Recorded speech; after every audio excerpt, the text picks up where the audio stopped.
C'est quelque chose de très important, enfin en tout cas c'est ce qu'on dit à l'heure actuelle,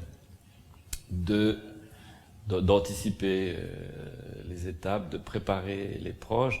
Au fond, une famille, je disais à travers l'histoire du deuil, une famille, c'est une trajectoire, c'est un cycle vital avec des étapes dans cette famille. Et ces étapes, elles se préparent. Vous préparez l'émancipation des enfants, vous préparez vos enfants si vous décidez de vous séparer, vous vous préparez à la retraite. Et dans une certaine mesure, il est quand même bienvenu d'avoir une conversation. D'ailleurs, les anglo-saxons disent ça, avoir la conversation sur comment j'imagine, comment je planifie, qu'est-ce que j'anticipe.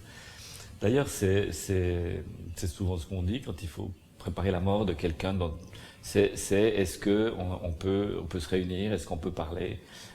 Souvent on le fait pas parce qu'on n'a pas envie d'aggraver les choses, on n'a pas envie de mettre le doigt sur les choses qui font mal, mais même quand dans un couple, dans un jeune couple, un jeune parent est atteint puis il va mourir, vraisemblablement mourir, on ne sait pas quand, on ne sait pas dans des délais, mais c'est d'aborder ce genre de questions parce que c'est de pouvoir dire mais comment on aurait fait ensemble, comment pour élever les enfants, comment on peut accompagner aussi les événements après la mort.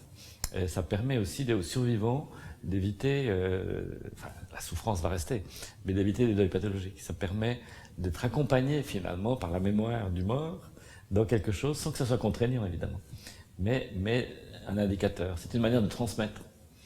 Il y a trop de familles où il y a eu un défunt, puis on ne pouvait plus aborder le sujet. Donc les gens disaient, pendant 20 ans, ma mère n'a jamais parlé du mort, de mon père mort.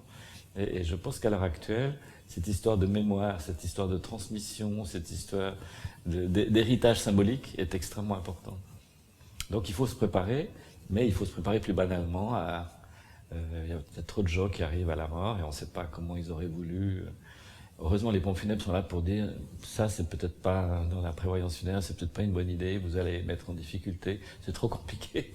Par contre, vous faites des choses acceptables. Je pense que c'est un bon indicateur. Puis c'est une manière de marquer le temps, de marquer les transitions, de marquer les générations.